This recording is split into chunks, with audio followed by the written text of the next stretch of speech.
Hey home cooks! Today I'm cooking up something quick, tasty, and absolutely irresistible. Asian noodles with turkey and veggies. Ready to get started? Let's go! First, grab your ingredients. You can find the full recipe on our website, annaskitchen.eu. Fill a saucepan with water, add a teaspoon of sea salt, and bring it to a boil.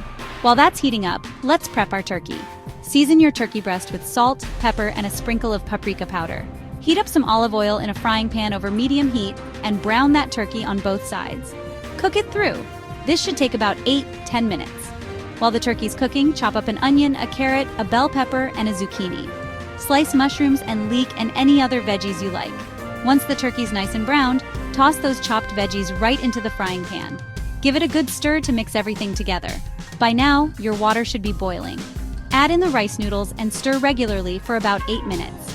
Once they're done, pour them into a strainer, then add them to the frying pan with the turkey and veggies. Blend everything together carefully, making sure all those flavors mix perfectly.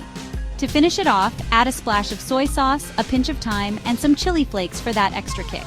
Stir it all together and serve hot. And there you have it, quick and tasty Asian noodles with turkey and veggies. Enjoy your meal and don't forget to check out more recipes on annaskitchen.eu. Happy cooking!